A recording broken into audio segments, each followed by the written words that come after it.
Oke, assalamualaikum warahmatullahi wabarakatuh. Kembali lagi bersama saya Kang Santri ID. Pada kesempatan kali ini di segmen yang baru dari Kang Santri ID, yaitu ngobar Kang Santri, yaitu ngobrol bareng Kang Santri. Nanti kita akan tentukan beberapa tema, dan di sini kami sudah hadirkan bersama kami yaitu Ustadz Asroni Alparoya. Assalamualaikum Ustadz. Waalaikumsalam. Nah, pada akhir-akhir ini selalu diteriak-teriakan atau didengung-dengungkan untuk work from home karena adanya COVID-19. Tentu orang yang tidak biasa bekerja dalam rumah atau beraktivitas dalam rumah itu adalah sesuatu yang sangat sulit. Nah, dari sini mungkin Ustadz bisa memberikan saran bagaimana caranya menghilangkan penat atau bosan selama di rumah. Oke. Ya, baik, terima kasih atas kesempatan yang telah diberikan oleh sahabat kita, guru kita Pak Muhaimin. Ya, sebenarnya yang pertama itu adalah bagaimana kita berpikir yang positif terlebih dahulu. Karena ketika kita bisa berpikir positif, tentunya imunitas kita akan meningkat. Gitu. Berpikir positif dan tubuh kita akan menyerap beberapa energi-energi yang positif tentunya. Sehingga ketika kita sudah akan mendapatkan energi yang positif, kita akan terus berperilaku yang positif. Dan tentunya kita akan melakukan hal-hal yang positif. Jadi ketika kita sudah berpikir yang positif. Yang pertama, itu kita harus berpikir positif terlebih dahulu. Poin yang pertama perlu kita catat, berpikir positif.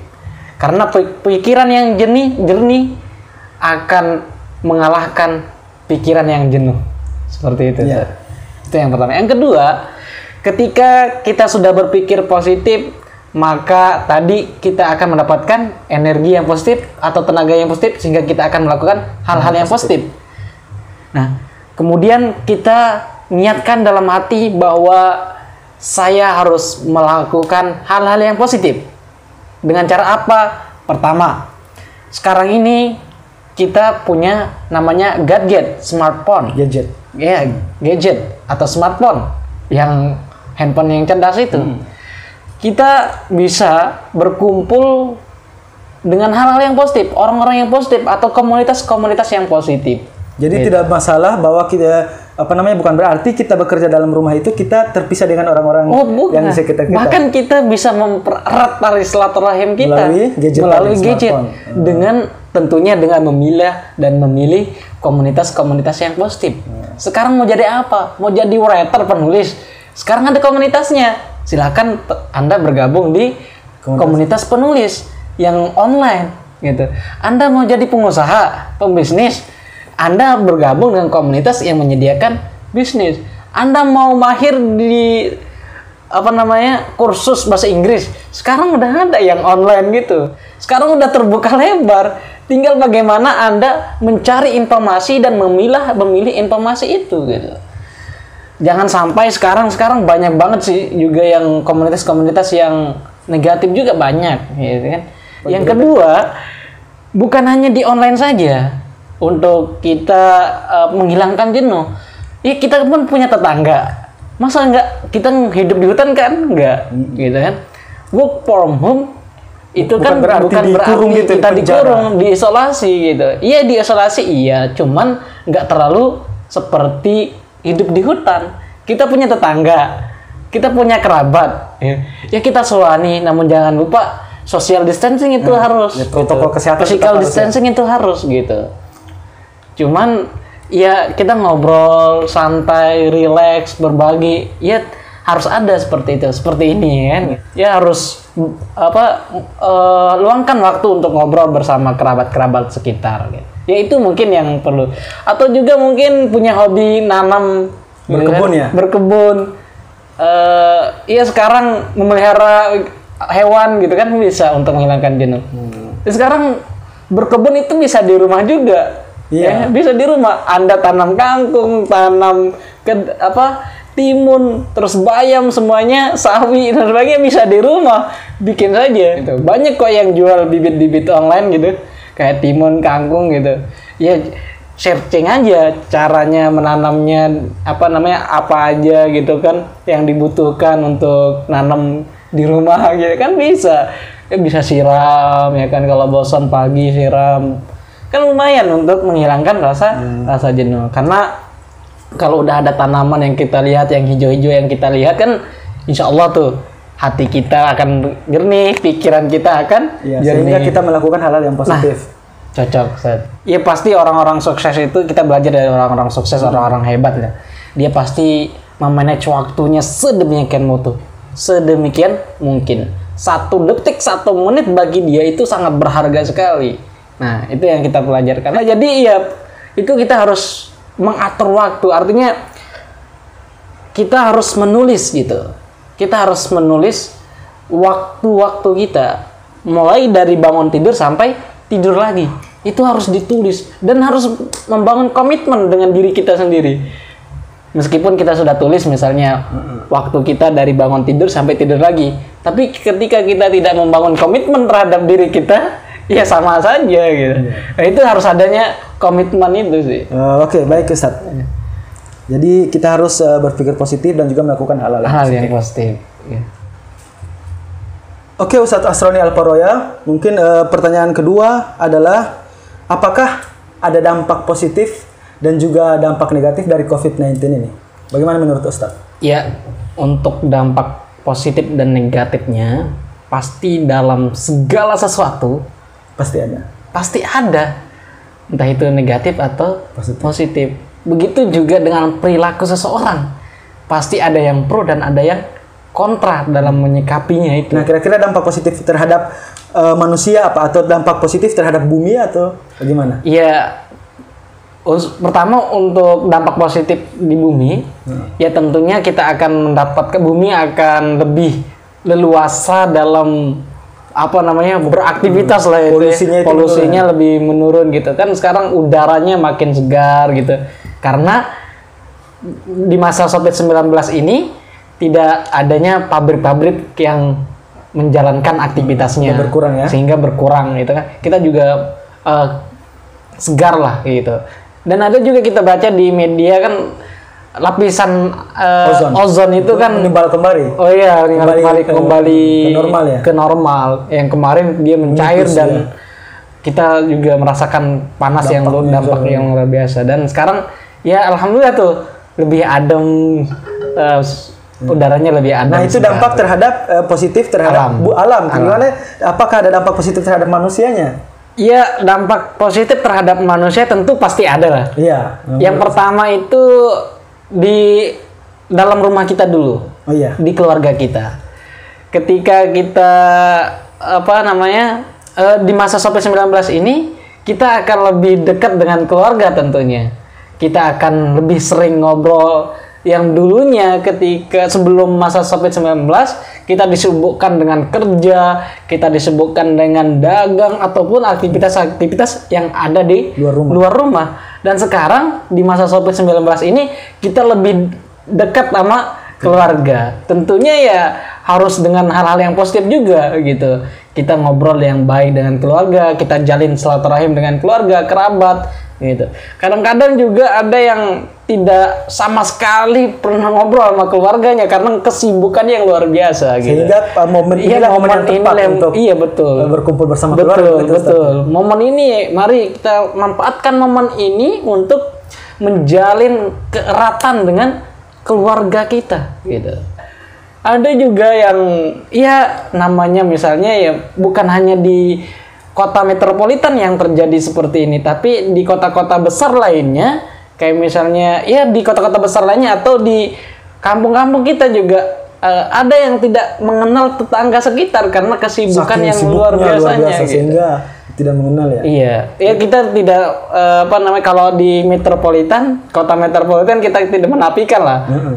Dia tidak kenal lama tetangganya itu udah hal biasa gitu. Jadi momen dari COVID-19 ini ya ada waktu untuk berkumpul atau menjalin silaturahim dengan tetangga-tetangga sekitar gitu. Saling membantu gotong royong. Iya, saling bantu membersihkan segala macamnya gitu, lingkungan. Nah, itu namanya dampak positif. Bagaimana dampak negatif terhadap manusia? Dampak negatif untuk manusia. Dampak negatifnya ya pasti apa namanya, kita bagi orang yang biasa kerja di luar dan berpenghasilan per hari mungkin itu sangat berat ya. Jadi mereka mungkin tidak bisa mendapatkan hasil karena tidak bekerja di luar. Kan biasanya kan ada orang yang iya tentu. Seperti maaf kuli, kan itu mereka per hari udah mendapat gajinya. Betul. Ya sebenarnya kalau misalnya kita urut tadi dari positif dan negatifnya itu ada positif terhadap sosial, budaya, ekonomi. Kemudian dampak negatifnya juga begitu. Ada dampak negatif terhadap sosial, ekonomi, dan budaya. Semua itu pasti ada. Ya kita bicara sekarang ini kan dampak negatif terhadap ekonomi. Ya tentunya banyak yang di PHK.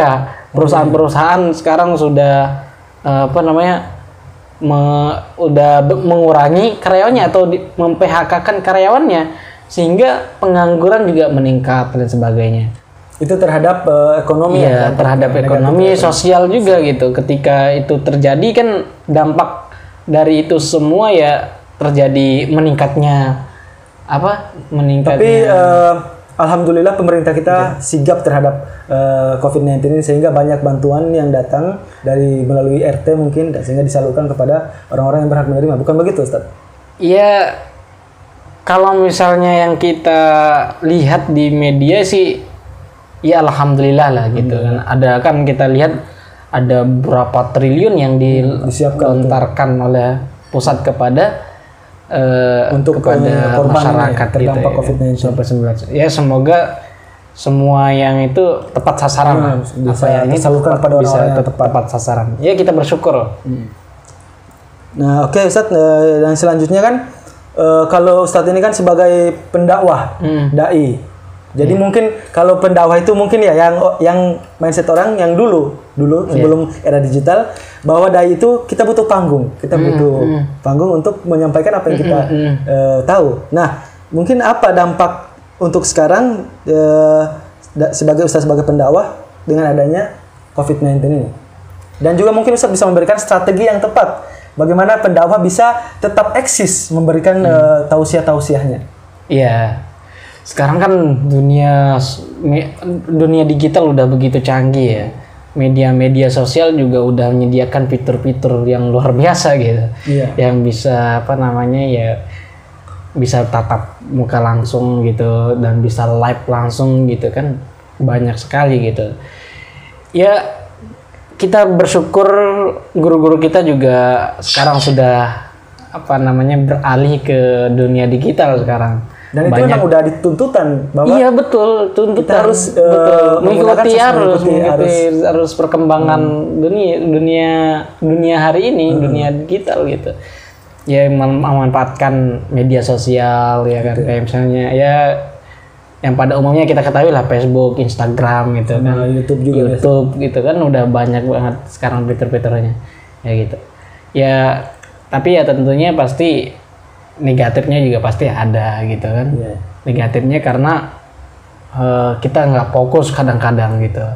Mau yang mana gitu. Mungkin kalau kita sebagai santri ya kita mungkin lebih suka ngaji face to face kepada kiai. Jadi kita maksudnya berkah barokah itu lebih dapat. Mungkin kalau di HP kita udah malas jadi kita buka yang lain lah. Jadi kayak gitu mungkin dampak negatifnya ya. Iya karena apalagi kalau misalkan ada notif-notif suara-suara misalnya WhatsApp jadi atau kita apa terpanggil untuk menutup tausiah itu dan juga membuka aplikasi lain. Iya. Mungkin itu dampak negatifnya. Iya, dampak negatifnya nggak fokus kan dengerin mana yang ini. Tapi ini juga cobaan kita, tantangan buat kita lah sebagai santri milenial, santri yang hidup di zaman sekarang ini gitu.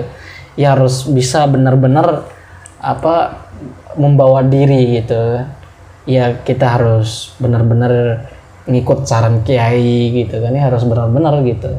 Jangan sampai misalnya wah ini mana ini yang kayak mana? Ya kayak kita gitu kan, kayak kita gitu.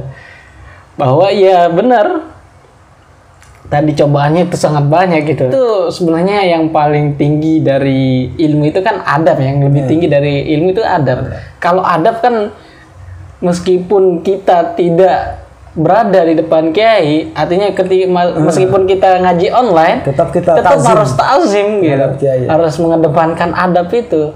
Ya seperti kalau kita biasa kan kalau kita ngaji di depan ustadz itu memakai peci, baju yang bagus, sarung. Pokoknya pakaian terbaik kita pakai untuk ngaji. Iya, siapin lah waktu luang, pakaian yang rapi, duduk yang manis gitu kan.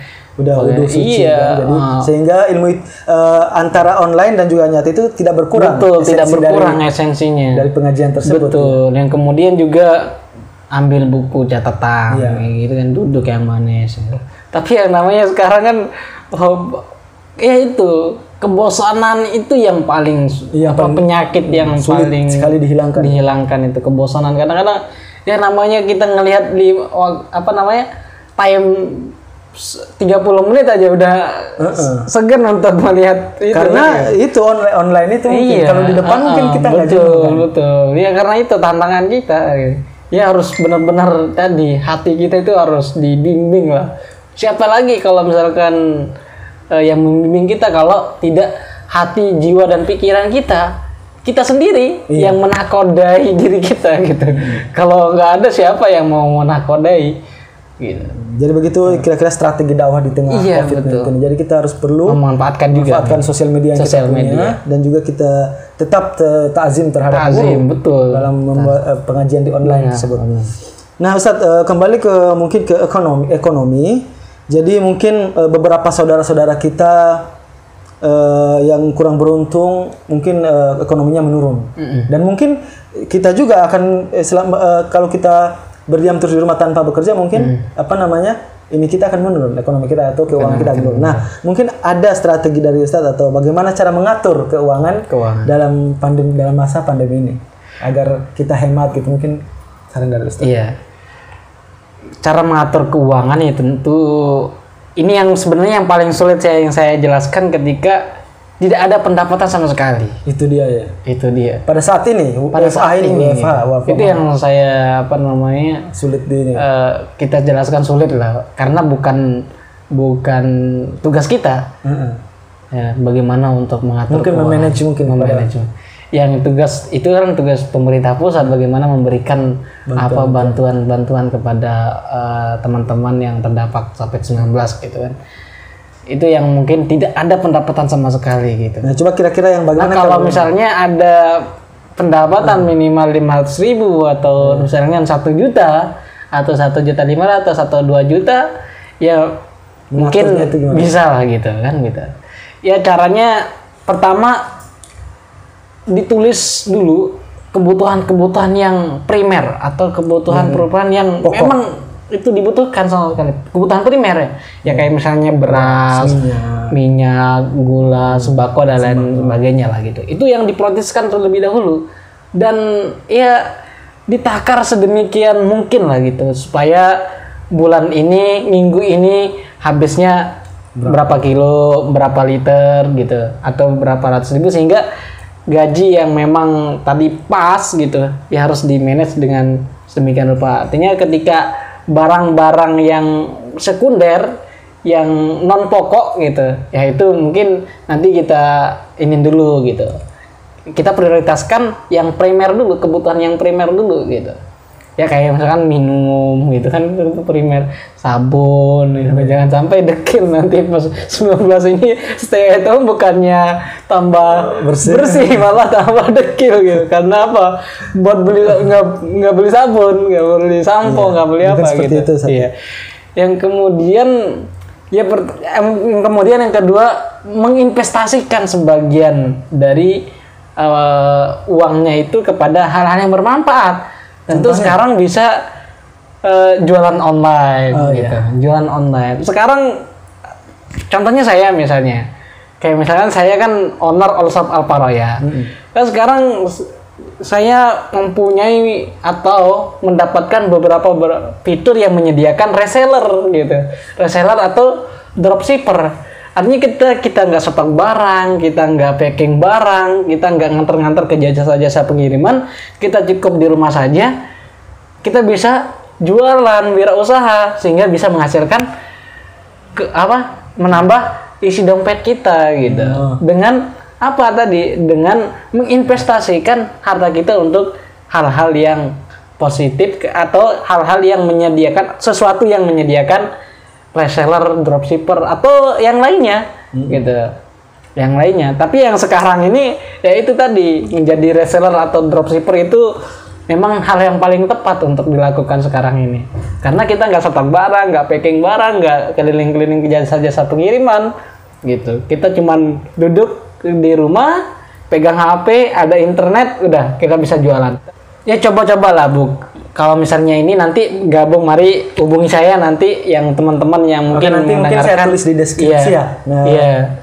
Toko betul. Ustadz dan juga owner All Shop Al-Poroya nanti kalau misalnya teman-teman yang mau punya toko online, kami pastikan dalam hitungan menit Anda sudah punya toko online dengan ratusan brand, ratusan produk gitu. Ratusan brand, ratusan produk, bayangin. Ada ratusan produk yang bisa kita jual. Ini saya makanya kemarin saya tulis buku, ada nanti kalau misalkan mudahan aja nih terbit, mohon doanya Ustaz. Amin. Ada buku saya nanti apa resep sukses dari rumah. Jadi dalam kurung punya ruko dalam genggaman. Punya ruko dalam genggaman. Bayangin aja, ratusan produk loh. Ya kan? Terus dari ratusan brand. Kita hanya bisa pegang lewat kita punya itu lewat genggaman. Kita operasikan itu lewat genggaman. Tanpa nanti bayar karyawan, ya kan?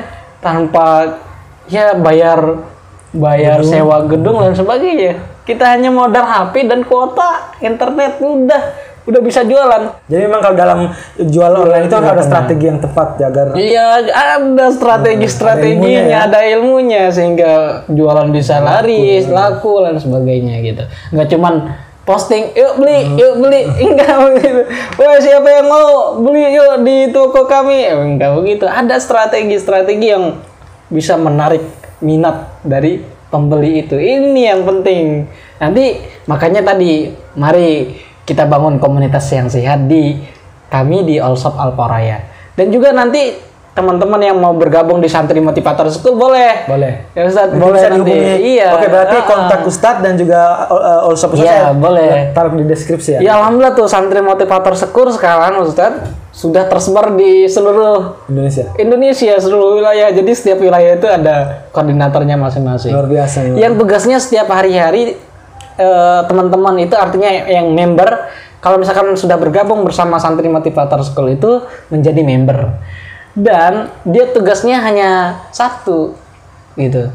Mengirim kata-kata inspirasi dan motivasi. Dengan niat mari kita sebarkan virus-virus inspirasi dan motivasi di tengah COVID-19 ini, sehingga kita melakukan hal yang bermanfaat. Dan mungkin terakhir Ustadz bisa memberikan pesan kepada santri-santri milenial atau kepada orang-orang di luar sana, bagaimana agar kita terus bersemangat dalam pandemi COVID-19 ini. Mungkin Ustadz bisa lihat kamera, pesan. Ya, terima kasih sahabat-sahabat pemirsa dimanapun Anda berada. Sebagaimana segmen pertama tadi kami sebutkan bahwa hal yang paling utama untuk kita lakukan di tengah COVID-19 ini adalah berpikir positif, sehingga jiwa kita akan melakukan hal-hal yang positif dan kita akan bergerak ke arah yang positif. Dan ketika kita sudah membangun, menanam, serta menyiram pikiran-pikiran yang positif tersebut, maka kita akan terus semangat, kita akan terus optimis, dan kita akan terus dibimbing oleh Allah Subhanahu wa Ta'ala. Karena apa? Karena orang yang berpikir positif, orang yang terus semangat, orang yang terus konsisten, dan orang yang terus membangun spirit yang kuat, insya Allah akan dibimbing oleh Allah Subhanahu wa Ta'ala. Bukan berpangku tangan, bukan berputus asa. Karena jika kita berputus asa, maka rahmat Allah akan jauh. Maka tetap semangat, tetap berpikir positif, tetap melakukan hal-hal yang positif. Sekian, terima kasih. Oke, terima kasih Ustaz Asroni Al-Poroya atas waktunya. Dan juga kita akan menyediakan narasumber-narasumber yang mumpuni dalam bidangnya di segmen-segmen selanjutnya. Oke, tetap positif dan selalu jaga kesehatan. Assalamualaikum warahmatullahi wabarakatuh.